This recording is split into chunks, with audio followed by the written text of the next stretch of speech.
오늘 토론에서는 발제해 주신 세 분의 전문가 그리고 패널 토론을 위해서 또 두 분이 참석을 해 주셨습니다. 지금 아까 전에 처음에 도착을 못 하셔서 인사를 못 드렸었는데, 식스테르츠의 김종규 대표님, 네, 박수로 맞이해 주시기 바랍니다. 네. 식스테르츠라는 회사는 소프트웨어 회사인데요. 재생에너지 관련해서 이제 아까 말씀하신 재생에너지가 이제 간헐성이 있기 때문에 예측을 잘 해주지 못하면은 이게 시장에서 거래가 잘 안 됩니다. 그래서 그 간헐성을 극복하기 위한 에너지 생산 예측을 하는 그런 소프트웨어를 만들고 계시고요. 또 이게 재생에너지의 속성상 매우 이제 분산되어 있죠. 그래서 수만 개의 태양광들이 분산되어 있는 것들을 잘 모아서 하나의 가상의 발전소를 만들어서 운영을 해줘야지 이게 이제는 개통 안정성 같은 것들이 생기기 때문에 그런 영역에 있어서도 소프트웨어 개발을 하고 있는 그런 회사로 제가 잘 소개했나요? 네. 그리고 박성태 팀장님 잠깐 좀 소개를 드리고 싶은데요. SK CNC에서 지금 탄소 비즈니스 쪽 사업을 지금 진두지휘를 하고 계십니다.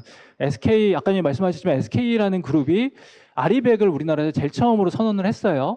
근데 에너지 기업 혹은 제조 기업으로서 아리백을 선언한다는 게 쉽지만은 않지만 되게 이제 워낙 이제 SK 그룹이 CSR이나 이런 쪽에 관심도 많으시고 환경 쪽에도 관심이 많으셔서 선언을 하셨고, 그러다 보니까 당연히 SK CNC가 우리나라에서 아마 탄소 관련된 솔루션을 가장 많이 갖고 있고 업에 대한 이해도 가장 높은 기업으로 제가 알고 있는데 맞나요? 네. 예, 맞는 것으로 그렇게 하겠습니다. 그래서 진행은 일단 제가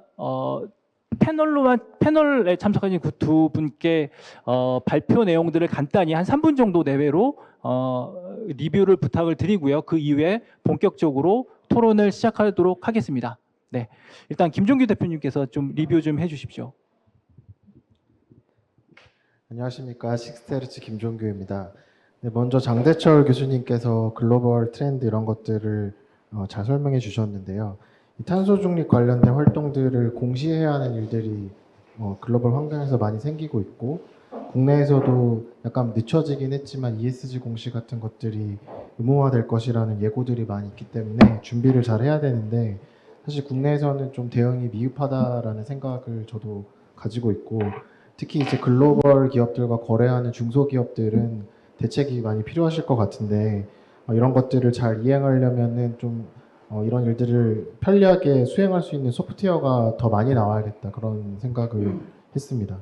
그리고 김성우 소장님께서 발표해 주신 것을 보고는 제가 느낀 점은, 일단 기후 기술이 워낙 다양한 분야를 다루는 부분이다 보니까 기술 확보를 잘 하려면 분명히 전략이 필요한데, 사실 국내에서는 좀 다양성이 부족하기 때문에 그렇게까지 빅데이터 분석이 유용하게 쓸 줄 상상을 못했는데, 오늘 보여주신 것을 보니까 이제 글로벌 환경에서는 정말 다양한 데이터 기술들이 있기 때문에 이런 전략들을 잘 세워서 해야만 대응을 잘 할 수 있겠구나, 그런 생각이 들었고, 국내에서 특히 기후 기술 관련된 생태계가 조금 더 양적으로 수평적으로 확장될 필요가 있겠다, 그런 생각도 동시에 하였습니다. 그리고 이은경 박사님께서는 소개해 주신 것에 대해서 저희 회사 소개도 해주셔서 일단 너무 감사드리고요. 소프트웨어 정책 연구소 같은 국책 연구기관이 디지털 탄소 중립 같은 주제들을 이렇게 심도 있게 다뤄주시는 것을 보니까 국가적으로도 이 분야에 대한 관심이 많이 높아지고 있구나, 그런 것을 많이 느꼈습니다. 특히 소프트웨어 기술 같은 경우는 장대철 교수님 발표에서도 잠깐 언급이 되었지만, 도입하는 데 비용이 크게 들지 않고, 하드웨어에 비해서 크게 들지 않고, 그리고 한번 도입하고 나면은 다양한 분야로 스케일업 할 수 있는 그런 특성이 있기 때문에 디지털 탄소 중립이 앞으로 한국의 국가적인 탄소 중립 목표를 달성해 나가는데 굉장히 중요한 역할을 할 것이라고 생각이 되고, 이 분야에서 아직 저희가 못 해본 게 너무나 많기 때문에 꾸준히 계속 관심을 갖고 국가가 지원을 해주면 좋겠다, 그런 생각을 하겠습니다. 이상으로 마치도록 하겠습니다. 감사합니다. 네, 김종규 대표님 말씀 감사합니다. 박 팀장님께서도 간단히 코멘트 부탁드립니다. 안녕하세요. 저 SK CNC에서 신규 탄소 사업 개발하고 있는 박성태라고 합니다. 오늘 ESG나 넷제로 개념부터 어쨌든 문제인식하고 규제 또 설명해 주시고 대안 제시까지 종합적인 한 판을 잘 들었던 것 같아요. 예, 그래서 저는 이제 필드에서 좀 뛰고 있는 상황으로서 사람으로서 어쨌든 실제 적용하고 있고 사업화 관점에서 어떤 노력을 하고 있는지에 대한 얘기들을 좀 도움을 드릴 수 있는 자리가 되었으면 좋겠고요. 오늘 얘기들을 전반적으로 다 들으면서 저희 회사가 지금 시도하고 있는 다양한 이런 사업들이 그래도 틀린 길이 아니구나 라는 생각에 또 안도를 또 하기도 했습니다. 제가 좀 느끼고 있는 거를 잠깐 말씀드리면 저희 약간 이렇게 ESG나 넷제로 이런 주제들이 이 이니셔티브들이 결국에는 좀 게임 이론 같아요. 카드 뒤집기 게임 같은 것 같은데 판때기에 카드가 다 검정색이었는데 저쪽 끝에서부터 자이언트들이 흰색으로 뒤집으면서 오는 거죠. 근데 내가 이거 뒤집을까 말까 되게 고민하고 있어요, 지금. 일부 기업들은 뒤집었다가 다시 뒤집는 기업들도 있고. 그런데 전 결국에는 다 뒤집힐 거라고 보고 있거든요. 그래서 이 대세에 결국에는 갈 거라고 생각을 하고 있고, 최근에 이제 현장에서 느끼고 있는 건 다 아까도 말씀 주셨던 부분들이 많이 있는데, 이게 얼마나 효과가 있는 투자, 그러니까 페이백과 ROI 관점에서 철저하게 기술을 보고 적용을 하고 하는 시도들을 하고 있고요. 이 자리가 이제 소프트웨어가 메인으로 또 다루어지는 자리이긴 하나 결국에는 소프트웨어와 하드웨어의 굉장히 조화로운 지점을 찾아가고 있는 상황이다라고 저는 좀 보고 있습니다. 네, 그래서 잠시나마 도움이 되는 토론이 되도록 노력하겠습니다. 감사합니다. 네, 팀장님 감사합니다. 그럼 본격적으로 기후 기술로서 소프트웨어에 대해서 좀 논의를 해보고 싶은데요. 일단 그 패널 토론에 참석해 주신 분들께 제가 좀 질문을 좀 지칭해서 제가 좀 질문을 드리는 질문도 있을 것이고 또 자유롭게 발언을 좀 요청하는 그런 질문도 있을 것 같습니다. 첫 번째는 근데 좀 제가 김성우 소장님을 좀 타겟으로 좀 만든 질문이 있습니다. 저희가 이제 연구소다 보니까 기후 기술에 대해서 여러 가지 이제 분석을 하고 싶어요. 근데 특히 이제 우리는 소프트웨어 정책연구소니까 그리고 요새 디지털 기술, 소프트웨어 기술이 중요하다는 얘기 많이 하고 실제로 많이 쓰이는 사례들은 있는데 이것들은 이제 분석하기 어렵더라고요. 그 이유를 보니까 기후 기술에 대한 분류 체계가 목적 중심으로 되어 있어요. 뭐 아까 전에 말씀하셨지만 뭐 저감, 적응, 그다음에 융합 이런 식으로 돼 있어서 그 안에 뭐 디지털 기술이나 소프트웨어 기술이 그 기술의 속성이 그렇겠지만 이 스며들어 있거든요. 그래서 이것들을 어떻게 발라낼지에 대한 부분들 그래야지 어떻게 보면 아까 말씀하셨다시피 데이터가 있고 데이터에서부터 인사이트가 나와서 정책 같은 것들을 개발을 할 텐데 그런 부분에 있어서 좀 고견을 좀 듣고 싶습니다.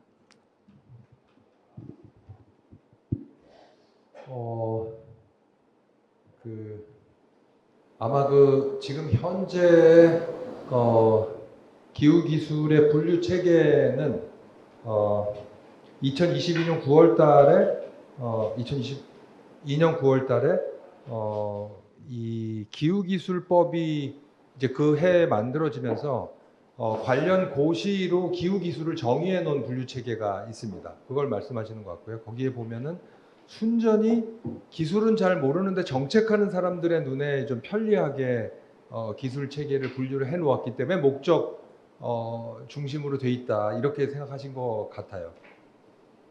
그래서 거기에는 어떻게 돼 있냐면 감축을 하는데 건물의 감축이냐 산업의 감축이냐 이제 이런 거에 따라서 어디에 이 기술을 쓸 거냐라는 목적에 따라서 이런 기술들로 분류를 해 놓은 것에 대한 지금 이슈 제기를 주신 것 같고요. 거기에 보면 우리 IT 관련된 기술은 세 가지 정도가 그 고시 내에 들어가 있는데요. 하나는 전력 통합 관련돼서는 IT가 쓰인다 이렇게 하나 돼 있고요. 또 하나는 건물의 에너지 관리를 위해서는 IT가 쓰인다 이렇게 또 하나 돼 있고요. 세 번째는 기후 기상 피해를 예측하거나 기상을 예측할 때 IT가 쓰인다 이렇게 세 군데로 나눠져 있습니다. 그렇기 때문에 지금 실장님이 말씀하신 것처럼 그 분류 체계 자체가 이 기술을 활성화하는 데는 당연히 좀 부족한데요. 그런데 그렇다고 이제 저희가 이거를 이제 상당히 포괄적으로 사실은 이 소프트웨어나 IT의 기술이 탄소 중립에 적용되는 것은 약간 그 크로스 커팅하게 모든 목적에다 가능한 거 아니겠습니까? 그래서 그걸 이네이블링으로 전부 이 분류 체계에 다 좀 녹아 들어가게 이렇게 저희 IT나 소프트웨어 기술을 분류책에 집어넣는 것도 방법인데요. 그걸 위해서 정책 입안자들을 설득하는 것은 좀 쉽지 않아 보이긴 합니다. 그래서 저희가 지금 좀 전에 그 건축이나 전력 통합이나 그 기상 말고 이외에 다른 사례들이 계속 만들어질 때마다 조금씩 그 목적 베이스로 추가하는, 그러니까 기술 사례들이 조금 더 생겨서 그걸 거꾸로 추가하는 게 현실적인 지금의 방법이겠다, 이 정도 생각이 들었습니다. 그리고 제가 이제 마이크를 주신 김에 이건 질문하시진 않은 건데, 아까 우리 이은경 선임님이 이제 그 감축 쪽의 소프트웨어의 역할을 말씀하셨잖아요.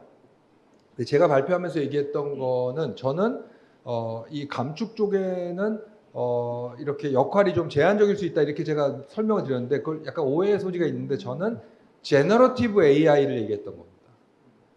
지금 이제 그래서 AI 관련된 탄소 중립 세미나에 다 가보면은 제너러티브 AI의 역할이 아니고 과거의 디지털 원래 IT 소프트웨어 기술들이 탄소 중립에 어떤 역할을 하고 있는지에 대한 설명들이 다 많고요. 그거는 당연히 역할을 하고 있고 앞으로도 기대가 되는데요.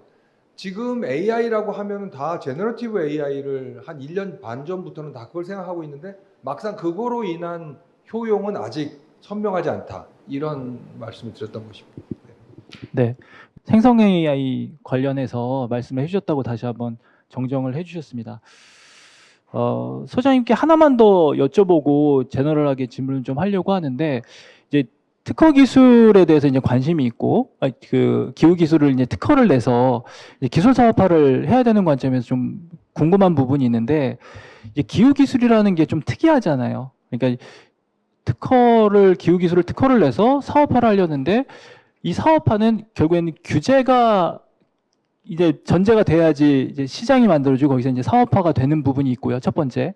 두 번째는 기후기술이라는 것이 공공성이 큽니다. 공공재 같은 특성이 있어서, 그래서 예로부터 국가 간의 기술 이전도 활발하고 또 무상 지원도 활발하고 뭐 CDM 같은 그런 여러 가지 그 메커니즘에 의해서 기술을 교류하는 그런 부분들이 많은데, 수익화 부분은 좀 잘 이해가 안 되는 부분도 있고 새로운 영역인 것 같아요. 그래서 다른 기술과 기후 기술이 수익화하는 방식이나 방법이나 이런 뭐 랜드스케이프 관점에서 어떤 차이가 있는지 좀 여쭤보고 싶습니다.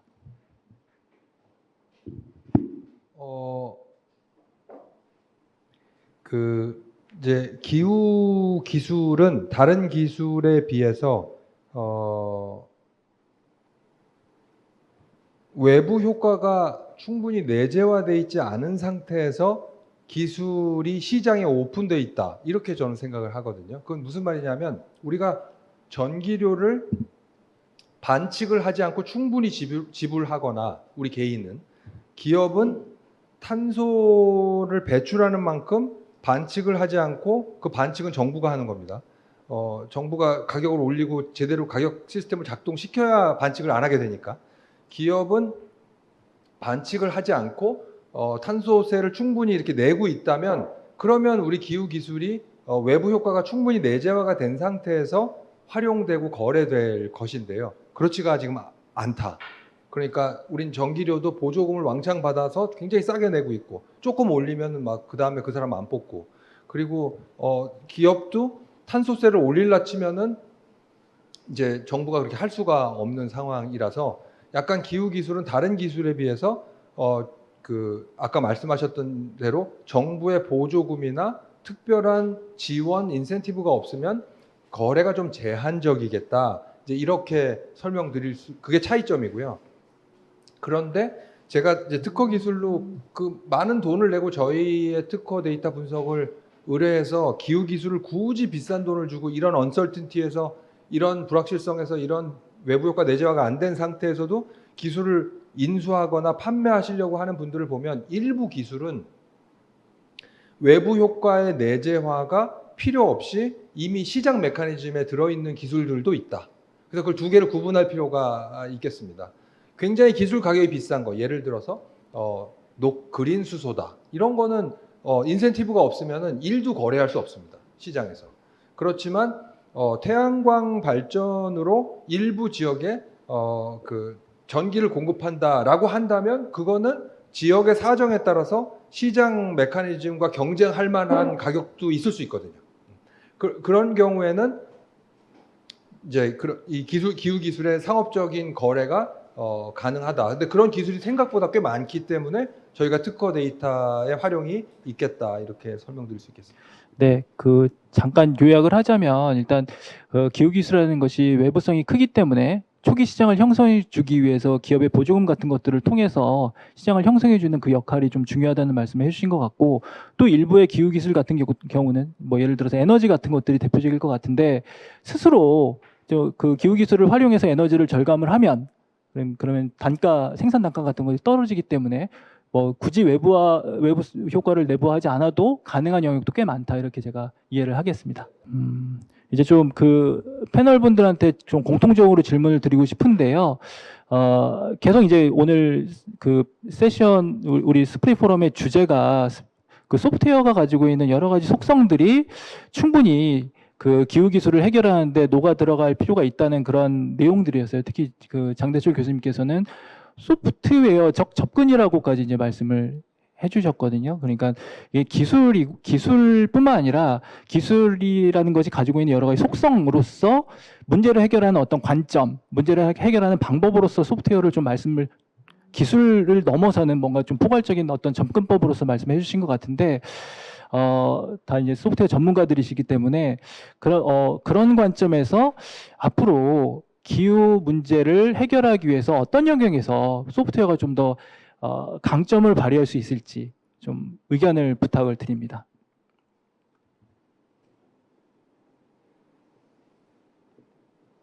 김종규 대표님께서 좀 네. 네. 저는 뭐 기후 기술 전반에 대한 지식은 없기 때문에 에너지 분야에 좀 국한지어서 말씀드릴 수 있을 것 같은데요. 제 생각에는 에너지 분야에서는 친환경 분산 전원 확대 관리 유통 측면에서 다 IT 소프트웨어가 기여할 수 있는 부분이 굉장히 크다고 생각합니다. 일단 첫 번째로 확대 측면에서 볼 때는 일단 재생에너지 발전소 같은 경우는 소규모이고 분산되어 있다는 특징이 있습니다. 그러다 보니까 예전에 뭐 석탄화력이나 원자력 발전소 같이 큰 발전소를 한두 개 짓는 문제가 아니라 작은 발전소를 지역적으로 분산시켜서 굉장히 많이 건설해야 되는 그런 문제를 해결해야 되거든요. 근데 이런 문제는 아무래도 IT 서비스나 플랫폼 이런 것들이 기여할 수 있는 부분이 많기 때문에 아직 그런 서비스들이 시장에 굉장히 많이 나오진 않았다고 생각하지만 궁극적으로는 그런 기여를 해서 확대 측면에서 기여할 수 있다고 생각이 되고요. 그리고 관리 측면에서는 아까 임경 박사님께서 말씀해 주셨지만 재생에너지 같은 친환경 분산 전원은 공급량이 날씨 계절에 따라서 달라지는 특성이 있기 때문에 이 수요랑 공급을 균형 상태를 계속 만들어주게끔 하기 위해서는 예측 기술도 필요하고 또 여러 가지 IT로 연결된 자동화된 관리나 이런 것들도 필요해지게 됩니다. 그래서 관리 측면에서도 소프트웨어가 굉장히 중요해질 것이다, 더 중요해질 것이다 그렇게 생각하고 있고요.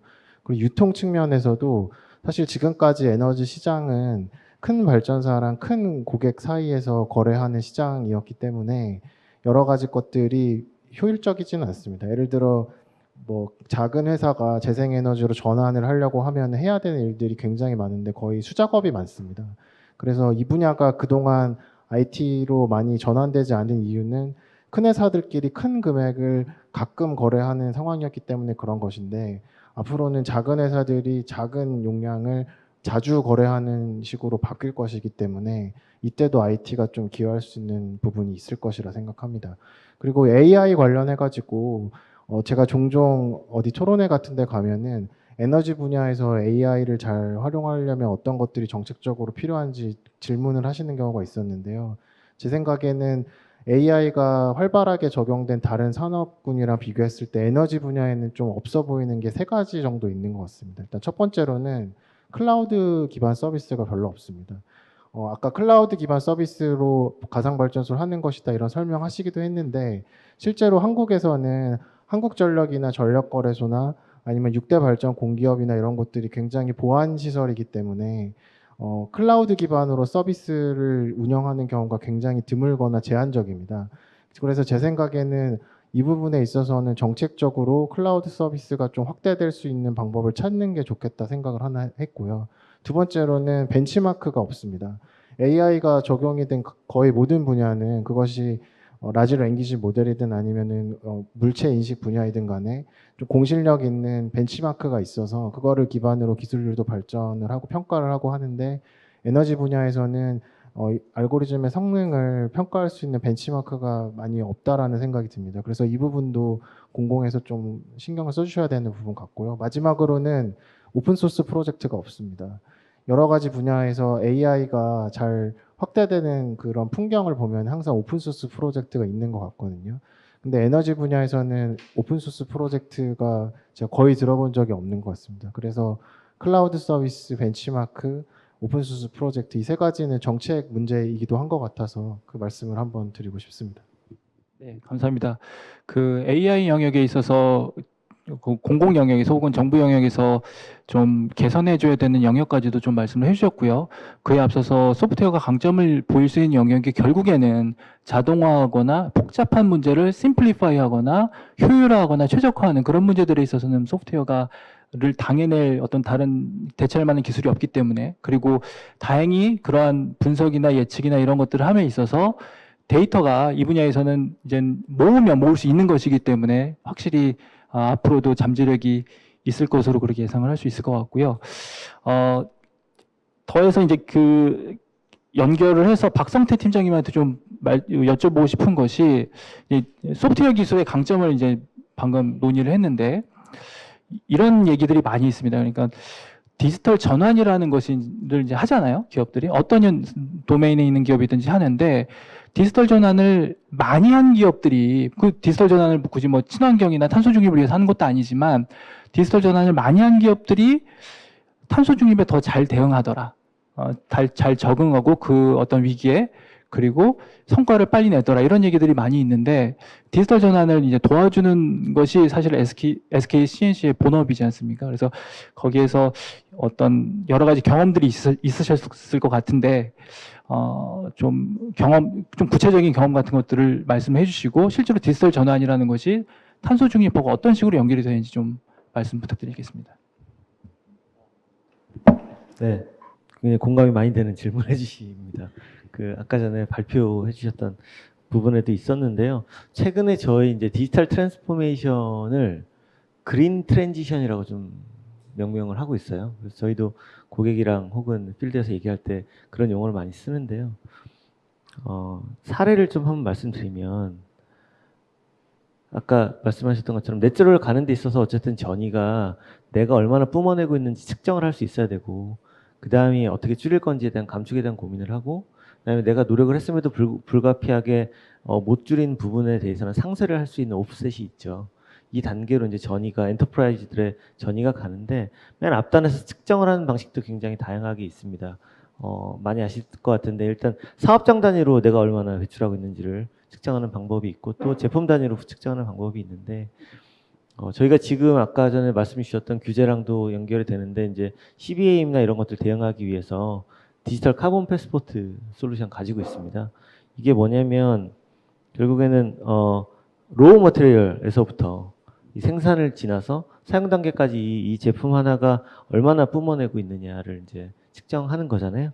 근데 이제 그 부분에 있어서 현실적으로 그 트래킹 그리고 그 데이터를 게더링해서 계산해서 배출량을 산정한다는 것이 현실적으로 디지털 IT 서비스의 기술 없이는 거의 불가능하다라고 저는 좀 생각하고 있고요.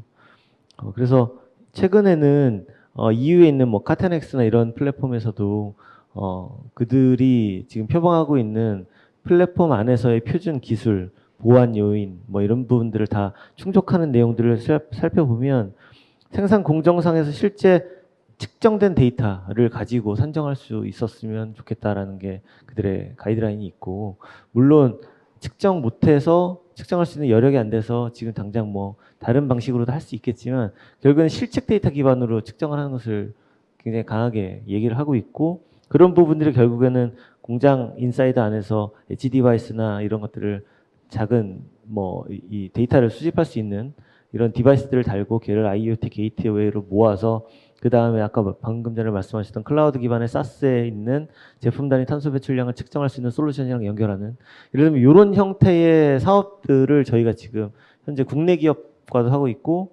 EU의 이제 수출 그 역에 그 CBAM의 규제에 딱 닿아 있는 국내 기업과 글로벌 기업들을 대상으로 지금 적용을 논의하고 있습니다, 실제로. 그래서 저희가 지금 상대하고 있는 경쟁 플레이어들이 뭐 지멘스나 이런 데들이고요.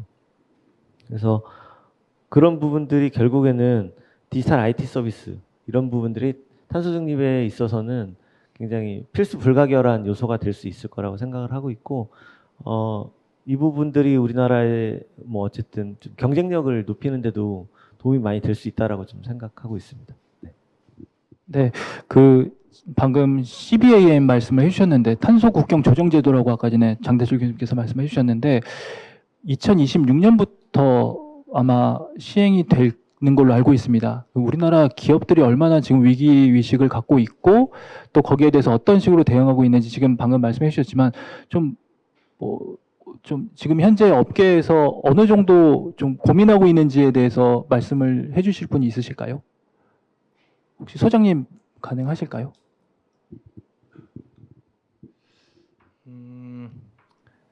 그 이제 CBAM이라는 거는 카본 보더 어저스먼트 메커니즘의 약자이고요. 탄소 국경세 그 관세가 아닌데 그냥 국경세로 통칭하는 것인데요.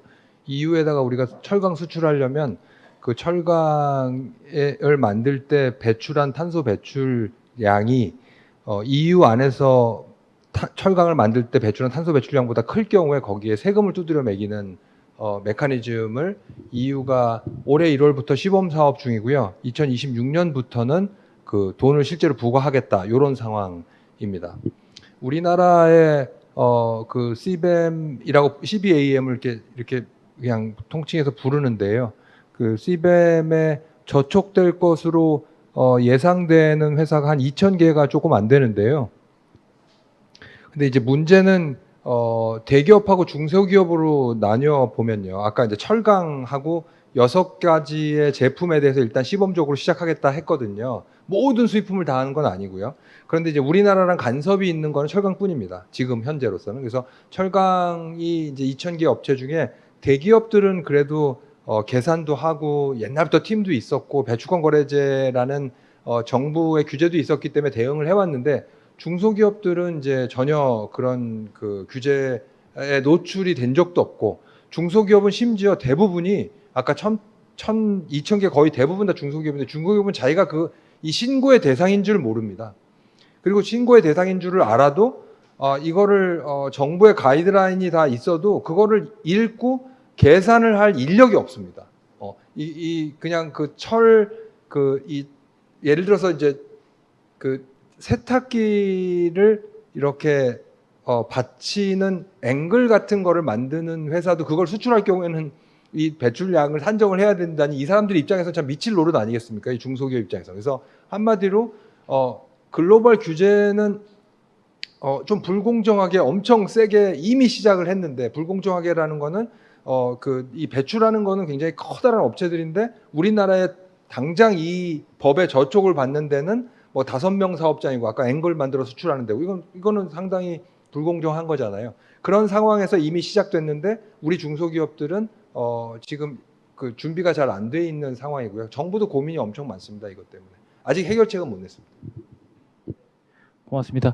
그 CBAM 같은 것들이 이제 관세로서 여러 가지 관세 장벽으로서 작동을 하면 결국에는 우리나라에서 저렴한 화석 에너지 기반의 저렴한 전기 요금으로 이제 제품 경쟁력을 가지고 가던 그런 여러 기업들이 결국 수출하면서 관세를 그만큼 두드려 맞아가지고 결국 이렇게 큰 이익이 없어지는 거잖아요. 그러면 결국 이제 우리나라에서도 전기요금을 좀 올려야 된다는 얘기들도 있고 우리나라가 또 OECD 평균치보다 한참 못 미친다. 물론 많이 오르고 있습니다만 산업용 전기 가격이 그런 얘기들이 많이 있어서 이제 전기요금을 현실화하는 것이 필요한지 혹은 외부적으로 어쩔 수 없이 이런 CBAM 같은 제도들이 만들어지면서 어쩔 수 없이 그냥 그렇게 가는 건지 이런 것들에 대한 고민들이 좀 있는데 장 교수님 혹시 거기에 대해서 과연 이게 전기를 현실화하는 것들이 기업들한테 부담을 안 주면서 어떤 식으로 해야 될지에 대한 고민을 좀 말씀해 주시기 바랍니다. 이 부분은 굉장히 논쟁적인 이슈이기도 한데요. 그냥 간단하게 논리를 생각해 보면, 그러니까 이해관계가 아니라 논리를 생각해 보면, 전기요금을 낮게 유지하는 게 당연히 좋죠. 전기요금 낮게 유지하는 게 좋은데, 그러면 이 전기요금 낮게 유지할 때 만약에 그게 적자가, 한전이 적자가 되든 뭐 정부의 어떤 부분이든 적자가 되면 그걸 세금으로 메워야 되잖아요. 그러니까 본질적으로 적자가 의미가 있는가를 일단 생각을 해봐야 됩니다. 그러니까 결국 세금으로 그러니까 이런 거죠. 앞에서는 할인받고 뒤에서는 세금을 더 내는 건데 이게 어떤 의미가 있는가를 살펴볼 필요가 있습니다. 대부분은 이제 우리나라에서 할인을 많이 해주는 건 기업 분야입니다. 그러니까 이 얘기는 뭐냐면 기업 분야에서 뭔가 보조금을 주고 국민이 그걸 갚는다 이렇게 생각하시면 돼요. 우리나라의 전기요금 체제는. 그러니까 그게 뭐 그렇다고 뭐 나쁜 것도 아닙니다. 왜냐하면 기업이 잘 돼야지 우리가 일자리가 생기고 기업이 잘 돼야지 국가 경제가 올라간다 측면에서 좋은 점이 당연히 있어요. 그리고 그걸 이제 전 국민이 나눠서 내는 거기 때문에 사실은 그 국민 한 명당 내는 금액이 크지는 않아요, 사실.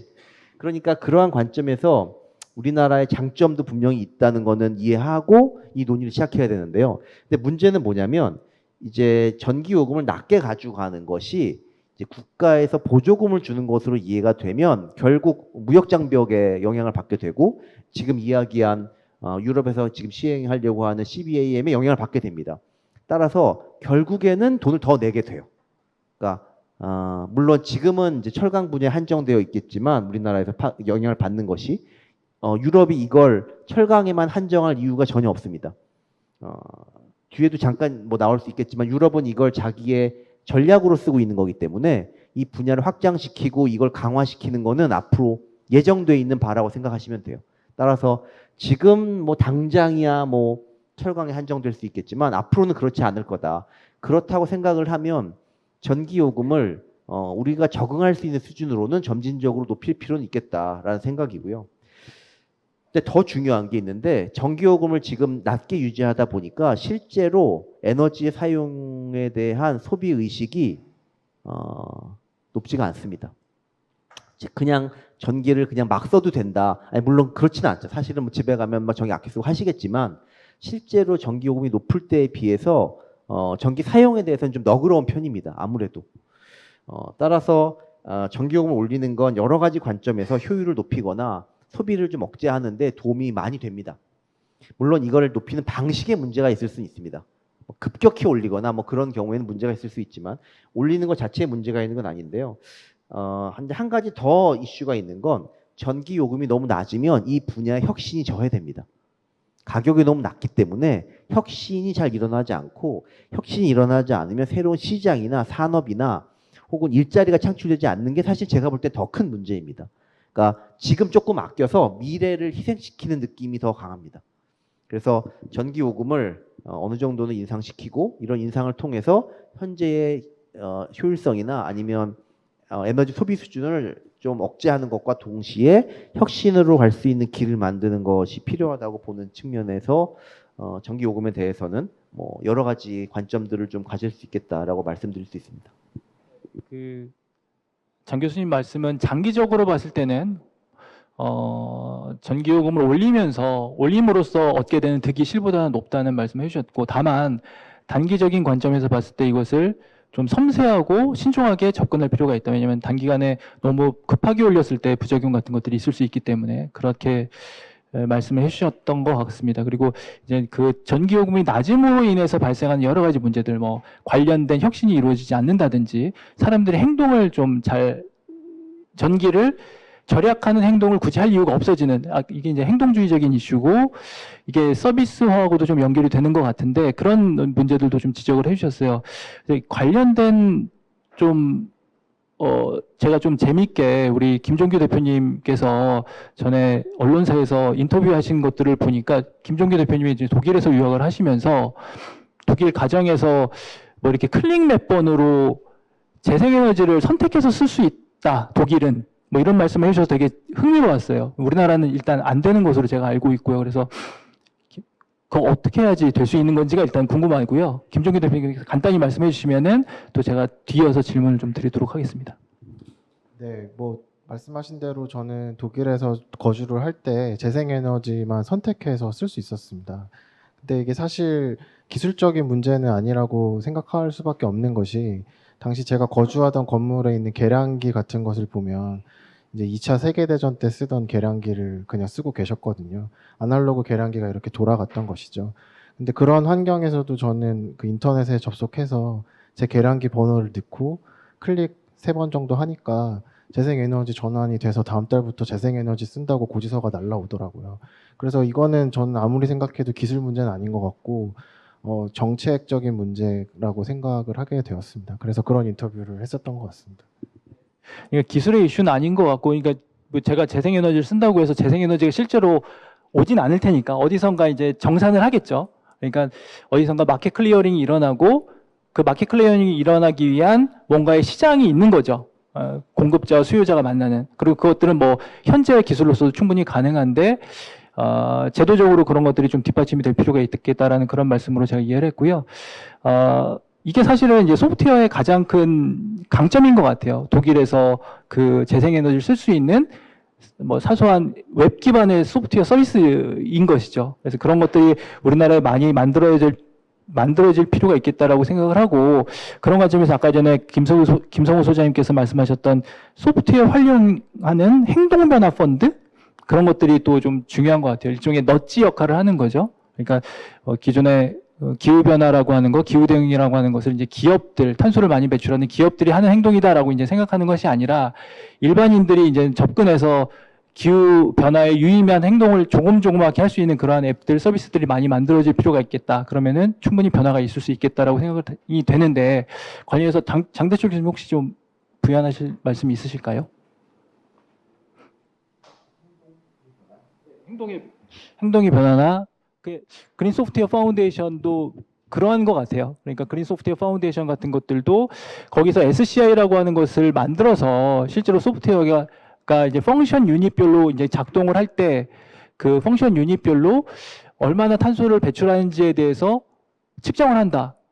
그게 무슨 의미가 있냐는 거죠. 그러면 그거를 서비스로 연결을 하고 거기서 유의미한 어떤 변화 같은 것들을 도출하기 위한 어떤 기본적인 어떤 소프트웨어적인 접근이라고 생각을 하는데, 그런 관점에서 이은경 박사님도 좀 간단히 말씀해 주셔도 좋을 것 같고요. 네. 제가 잠깐 발표 중간에도 말씀을 드렸는데, 그러니까 하드웨어 기술을 가지고 뭘 하는 거는 굉장히 물리적으로 어려운 제약 조건들이 많이 있습니다. 그런데 소프트웨어 기술을 가지고 뭘 하는 건, 이것도 제약 조건이 없는 건 아닌데 상당히 낮은 데다가, 물론 이런 이제 가장 어려운 제약 조건이 있죠. 인간의 인식을 바꾸고 행동을 바꾸는 게 기술을 도입하는 것보다 더 어려울 수도 있지만, 거꾸로 이게 더 쉬울 수도 있습니다.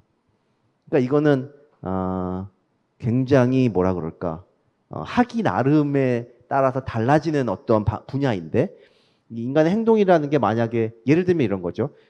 지금 전기 요금을 10% 줄인다 생각했을 때, 그게 개인의 관점에서 보면 생각보다 어려운 일이 아니에요. 전기 요금을 10% 줄이는 게. 근데 기업에서 무언가 효율을 10% 높인다고 하는 거 굉장히 어려운 느낌이 있습니다. 따라서 이 행동을 변화시키는 것이 사실은 탄소 중립의 목표를 달성하는데, 이걸 라스트 마일 프로블럼이라고 얘기하는데, 모든 기술이 다 완성돼도 결국 목표를 완성하지 못하는 건 행동의 변화가 없기 때문이다라고 이야기하는 것이고요. 이 행동의 변화를 어떻게 유도할 수 있는 방법들은 결국엔 정보나 아니면 모티베이션의 문제인데, 이거는 하드웨어 기술이 아니라 보통은 소프트웨어 기술로 가능하게 됩니다. 그래서 이러한 소프트웨어 기술과의 행동과의 관계가 매우 중요하고, 실제로 어떤 방식으로 행동을 변화시키는 소프트웨어적인 방법을 찾는가가 저는 탄소 중립의 핵심이라고 생각을 합니다. SCI 관련해서 SCI라는 것을 실제로 뭐 그거 자체가 의미가 있는 건 아니잖아요. 그럼 결국에는 그것을 가지고 소프트웨어 기업들이 행동이 변화해야 되는 부분이 있는데, 그런 부분에 있어서 좀 말씀 좀 부탁드립니다. 네, 그 데이터 센터 전력 소모에 관해서는 굉장히 이제 이슈가 많고 주목을 많이 받고 있는데, 그 데이터 센터 전력 소모를 좀 효율화시키고 줄이기 위한 방법으로 아까 이제 제가 소개해 드렸던 ICT 분야에서 AI 초저전력 AI 반도체를 만들거나 뭐 데이터 센터의 운영 최적화를 하는 방식들, 뭐 아니면 냉각을 하는데 굉장히 많은 전력 소모가 일어나기 때문에 소프트웨어적인 방법은 아니지만 뭐 굉장히 추운 지역이나 해양에다가 데이터 센터를 넣는 그런 방식들이 지금 많이 시도가 되고 있고, 그 소프트웨어 개발 자체를 친환경적으로 하자는 거는 정말 비교적 최근에 일어나고 있는 그런 이제 움직임 중에 하나라고 보실 수 있을 것 같고요. 이제 이런 부분들이 어떤 뭐 행동 변화와 연결이 되고 그것이 진짜 기후 기술의 발전이나 탄소 중립으로 연결이 되는가는 사실 저는 아직은 좀 지켜봐야 될 부분이라는 생각을 조금은 하고 있습니다. 근데 확실히 필요한 부분이기는 한 게 가장 에너지 효율이 좋은 이제 주체 중에 하나는 사실 인간이라고 하거든요. 인간의 뇌의 그 에너지 효율은 기계, 뭐 AI든 뭐 컴퓨터든 이런 에너지 효율과 비교할 수 없을 만큼 좋기 때문에 조금만 더 에너지 효율적으로 소프트웨어를 개발하자라는 인식이 생기고 움직임이 생기고, 그런 것에 대한 이제 뭐 예를 들어서 뭐 아주 그냥 막 예를 들어서 챗GPT가 있고 제미나이가 있는데 이 둘이 조금씩 성능이 다르고 조금씩 특징이 다르지만 비교적 비슷한 생성 AI라서 내가 뭐 둘 중에 아무거나 사용할 수 있어요. 근데 얘네들이 지금은 뭐 탄소를 얼마나 배출하는지에 대해서 측정도 안 되어 있고 당연히 공시도 안 되어 있고 뭐 알 수도 없죠, 소비자 입장에서는. 근데 만약에 이런 소프트웨어가 배출하는 탄소를 측정을 해서 공시를 한다 이러면 내가 좀 친환경적인 소비자다, 나 MG 그런 소비자다라고 하면 어떤 소프트웨어, 어떤 프로그램을 선택할지에 있어서 나는 조금 더 탄소를 덜 배출하는 그런 프로그램을 택하겠어 라는 선택이 생길 것이고, 그것이 개발자들이나 기업에도 당연히 영향을 미칠 것이고, 뭐 이런 부분들은 장기적으로 봤을 때, 단기적으로 이루어지기는 조금 어려울 수도 있겠다는 생각을 하고는 있는데요. 장기적으로 봤을 때는 소프트웨어 산업 전반의 친환경화, 그리고 뭐 당연히 소프트웨어를 돌리는 데 데이터 센터가 돌아가는 거기 때문에 데이터 센터의 저전력화에 기여를 할 것이라고 생각을 합니다. 그 지금 장대철 교수님과 이은경 박사님께서 말씀해 주신 내용들을 보면 이게 약간 이제 관점의 변화가 필요한 것 같아요. 과거에는 정부에서 규제로 이렇게 푸시를 하면 기업이 이제 리액티브하게 대응을 했다면, 이제 소프트웨어 기술로 충분히 학습이 된 소비자들이 시장에서 그런 어떤 탄소에 친화적인 그러한 자연 친화적인 그런 제품들이나 서비스들에 대한 수요를 발생을 시키고, 그렇게 되면 이제 규제로서 대응하는 것이 아니라 새로운 시장을 창출하고 뭐 녹색 성장이라고 할까요? 그런 부분들에 있어서 충분히 긍정적인 어떠한 변화를 야기할 수 있을 거라고 생각이 됩니다. 예, 감사드리고요. 플로어에서도 좀 질문을 받아보면 좋을 것 같은데, 혹시 질문 있으실까요? 네, 마이크 좀 갖다 드리겠습니다. 혹시 뭐 질문 대상자도 좀 지칭해 주시면 좋을 것 같습니다. 장대철 교수님이나 김성 소장님께서 답변을 해주시면 좋을 것 같은데요. 정말 그 장대철 교수님 설명에 들으면 하드웨어는 비용이 비싸고 소프트웨어적으로 배출량을 줄이는 식의 접근법이 지금으로선 최선의 전략 같이 느껴집니다. 근데 기업의 입장에서 봤을 때 이걸 배출량을 줄이거나 흡수량을 늘릴 수 있는 다 여러 기후 기술들이 있는데, 실제로 필드 수요자 입장에서 소프트웨어가 기후 기술로서 우선순위 되는 기술인가? 아니면 뭐 화학 기술이나 뭐 전자기술이나 다른 기술들이 우선시되는 것들이 있는가? 이제 소프트웨어 기술이 하드웨어 기술보다 더 중요하다, 이렇게 보기는 좀 어렵고요. 그러니까 더 중요하다는 관점이 아니라 지금은 너무 관심이 없다라는 관점으로 조금 더 보셔야 될 것 같아요. 네. 그러니까 당연히 하드웨어 기술은 중요하지만 이런 느낌일 겁니다. 탄소 중립을 이루기 위해서 하드웨어 기술만으로 정말 열심히 최선을 다해도 저는 7, 80까지밖에 못 갈 거다라고 생각을 하는 거죠. 그럼 나머지 결국 2, 30을 뭐가 채워야 되는데 그게 소프트웨어 기술일 거다, 이런 관점으로 말씀드렸던 거다라는 게 이제 첫 번째 답이고요. 두 번째는 글로벌 빅테크 기업이 이쪽에 뭔가 서비스를 제공하지 않을까 라고 생각하시는데요. 저는 그 정도로 돈이 벌리진 않을 거다라는 생각으로 이 분야는 좀 남겨둘 가능성이 높겠다라는 생각입니다. 뭐 다른 돈 벌 게 훨씬 많기 때문에 굳이 이 분야에서 뭔가 돈을 벌기 위해서 이 서비스를 제공하려고 하진 않을 것 같은데, 다만 뭐 사회공헌 차원이나 아니면 뭔가 자기의 기업의 그런 CSR 차원에서 뭔가를 할 수 있겠다라는 생각이 들어요. 근데 그렇게 할 때의 그 전문성이라는 게 생각보다 어렵습니다. 그래서 이 분야에 대해서 글로벌 빅테크 기업이 지금 당장 뭐 들어와서 무엇을 할 거라고 생각하지는 않습니다. 제 개인적인 입장에서. 두 번째 질문의 답은 같은 생각이고요. 첫 번째 질문에 대해서는 그게 이제 하드웨어냐 소프트웨어냐이기보다는 어떤 감축 기술에 투자하고 그걸 채용할 것인가의 의사결정은 100% 한계 저감 비용에 의해서 합니다. 내가 1톤을 줄이는데 내 사정에 맞는 업종의 기술들을 쫙 나열해놓고 어떤 게 1톤 줄이는데 쌀까를 커브로 쭉 그려서 그 기술들을 그냥 다 쓰는 거거든요. 근데 그런 현상을 지금 현재 놓고 봤을 때는 IT 기술이 거기에 엄청난 역할을 차지하는 것은 아닙니다. 예, 화학도 그렇고 이제 크게 전체 산업 배출의 3분의 2는 세 가지 업종에서 나오는데요. 시멘트, 철강, 화학에서 나오는데 거기서 이제 줄여야 되는 기술들은 IT보다는 다른 것들에 조금 더 의존을 할 수밖에 없는 그런 이제 현상입니다. 다만 IT는 그 한계 저감 비용을 갖고 직접적으로 싸우는 그런 것보다는 아까 말씀드렸다시피 이 탄소 감축이 점차 대기업에서 전체 밸류체인으로 내려감에 따라서 기본적으로 줄이기 전에 일단 측정을 해야 줄이잖아요. 아주 작은 회사들도. 그리고 아주 작은 회사들이 만드는 부품들의 배출량을 알아야 그 부품을 사가지고 내 거에 볼트너트로 꼈을 때 내 전체 배출량이 나오기 때문에 거기서는 IT의 기술이 결정적인 역할을 할 수밖에 없지 않나. 그러니까 감축이 아니라 이네이블링 테크놀로지도 꼭 필요한 게 아닌가. 저는 그런 생각이 듭니다. 네, 감사합니다. 지금 이제 약속했던 시간이 다 돼서 너무 아쉬워서 플로어에서 하나 정도만 질문을 더 받고 싶은데 혹시 있으실까요?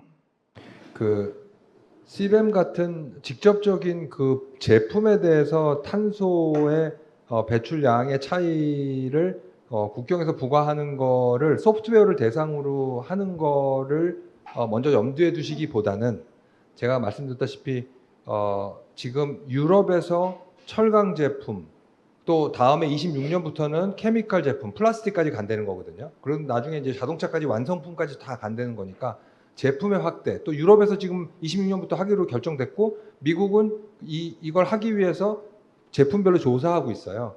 그러니까 국가별로의 확대, 제품별로의 확대가 되기 때문에 다른 소프트웨어의 이제 장으로서 다른데도 우리가 아까 그 전체 제품별로 확대되는 제품별로 밸류체인에 있는 회사들이 다 탄소 배출량 측정해야 되고 얘네가 어쨌든 감축하는 시스템을 갖춰야 되니 여기에 좀 집중해야 되겠다라고 하는 레토릭이 조금 더 와닿아 보이고요. 그게 시급하냐? 시급합니다. 당장 해야 됩니다. 네, 깜짝 놀란 질문인데요. 사실은 왜냐면 저희 소프트웨어 가지고 다 배출하고 있는 기업들한테 저희는 사업을 해야 되는데 저희가 만들고 있는 솔루션에 대해서 배출량을 측정하는 걸 생각을 해본 적이 사실 없었던 것 같아요. 근데 이제 아까 말씀드렸던 저희가 지금 컨택하고 있는 저희의 잠재 고객, 그리고 현재 고객들이 철강만은 아닙니다. 오토모티브, 배터리 이쪽에 있는 공급망에 있는 기업들이에요, 다. 그래서 철강뿐만 아니라 다른 인더스트리에 있는 기업들도 굉장히 빨리 다가오고 있고, 그 말씀하셨던 게 이제 제가 볼 때는 단일 소프트웨어의 제품 단위 탄소 배출량 측정하는 것도 오겠지만 사실은 다배출 산업들이 워낙 많이 있기 때문에 순서가 좀 많이 뒤지지 않을까라는 생각이 좀 들고요. 최근에 이제 조금 흥미로운 얘기 하나 드리면 베트남에 있는 기업인데 모듈러 하우스를 만드는 기업입니다. 이 모듈러 하우스가 이제 어떻게 보면 방갈로 같은 겁니다. 우리나라 이렇게 봤을 때는. 근데 이 제품을 실제 우리가 핸드폰이나 뭐 혹은 이런 볼펜 같은 이런 제품이 아니라 요 집 하나를 짓는데도 얘를 제품 단위 탄소 배출량의 컨셉을 집어넣는 거예요. 그래서 내가 만든 이 집은, 내가 팔고 있는 이 집은 탄소가 없다. 예를 들면 이제 친환경이다. 라는 것들을 하기 위해서 제품 단위 탄소 배출량 측정하는 로직을 지금 구성을 하고 있습니다. 지금 저희가 같이. 그래서 그런 케이스들이 다 되고 나서 좀 후순위로 소프트웨어에 대한 탄소 배출량 측정이 오지 않을까 싶습니다. 네. 네, 감사합니다. 뭐 오늘 논의할 내용들은 많은 것 같아요. 많은데 이제 시간이 또 약속드린 시간이 있기 때문에 패널 토론 여기까지 마무리하도록 하겠고요. 패널 토론에 참석해주신 여러분들께 큰 박수 부탁드립니다. 네. 이번 포럼을 통해서 앞서 소장님께서 말씀하셨듯이 탄소 중립을 위한 여러 가지 해법들을 논의하고 특히 소프트웨어가 역할을 할 수 있는 영역들에 대해서 좀 더 공감대를 형성할 수 있는 그런 계기가 됐던 것 같습니다. 끝까지 자리에 남으셔서 이렇게 참석해 주신 분들께 감사 인사드리고요. 또 다음 기회에 또 포럼을 통해서 이런 유사한 좀 더 발전된 논의를 할 수 있는 그런 자리를 마련해 보도록 하겠습니다. 네, 이것으로 제60회 스프릿 포럼을 마치겠습니다. 감사합니다.